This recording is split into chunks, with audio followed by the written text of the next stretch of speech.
Tout de suite, Ladies and gentlemen, les deux yeux de la tête. Les deux yeux de la tête. Sur Magnum la radio.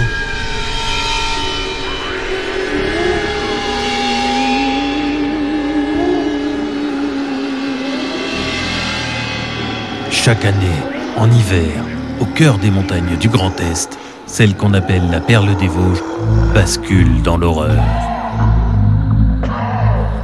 Monstres, tueurs, créatures maléfiques et fantômes envahissent la ville. Les cris de terreur retentissent aux quatre coins de Gérardmer. Durant 4 jours, les cinéphiles, les férus de SF et de frissons se retrouvent pour le meilleur festival de cinéma fantastique du monde. Et oui, tout ça se passe dans les Vosges. On s'intéresse aujourd'hui au Festival international du film fantastique de Gérardmer. En revanche, on peut arrêter la musique qui fait peur là ? Non, parce que ça me colle quand même un petit peu les miquettes. Merci bien. Alors pour le Festival international du film fantastique de Gérardmer, tout commence en 1973. Le Festival de Gérardmer est créé dans les Alpes, à Avoria. Arrêtez, vous vous êtes trompé. Bah oui, mais en fait non. À ses débuts, le festival a lieu là-bas. Entre 1973 et 1993, certains films bien connus y remporteront le Grand Prix.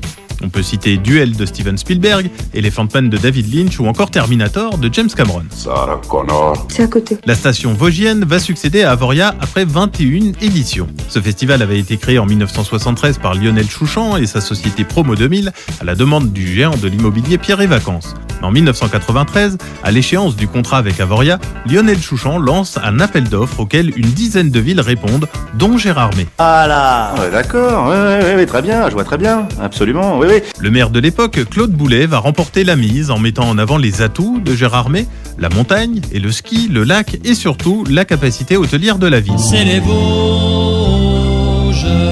Bingo, le contrat est signé dans un prestigieux restaurant parisien. Mais il fallait s'assurer de solides partenaires pour permettre de financer un tel événement. Le salut viendra de quelques Géromois, et en quelques jours, ils parviennent à mobiliser les partenaires institutionnels, mais également privés. C'est ainsi que la région, le département, mais également la marque Leclerc, par exemple, acceptent de se lancer dans cette aventure. Et en quelques semaines, ils montent la première édition de Fantastica. Plus de 3 décennies plus tard, la machine est maintenant bien rodée.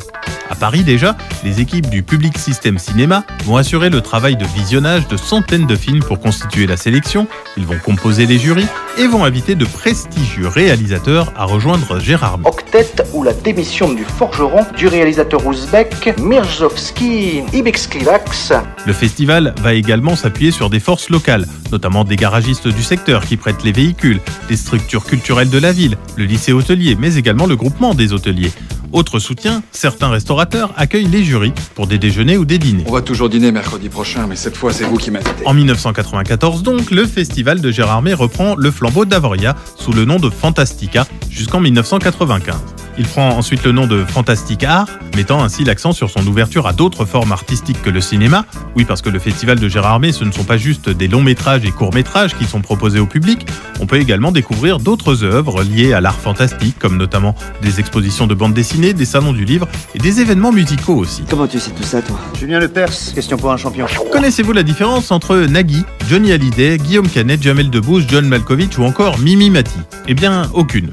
Ils ont tous fait une apparition au festival de Gérardmer. C'est vrai que le lac en a vu passer des vedettes, mais également des zombies et pas mal de quêteurs d'autographes. Et puis aussi, et surtout, il y a les bénévoles. Et ça, c'est le maillon fort du festival. Ils sont plus de 600 à être fidèles chaque année au festival, faisant pour certains la route depuis la Bretagne pour retrouver la fantastique ambiance de Gérardmer. Combien? Oui, 600 bénévoles, un chiffre qui surprend même les stars. Vosgiens, mais pas seulement. Ils servent les repas, accueillent les festivaliers, s'occupent de la sécurité. Avec un esprit de camaraderie, ils distribuent leur bonne humeur avec les sandwichs. L'occasion ici de leur dire toute notre admiration. Les deux yeux de la tête.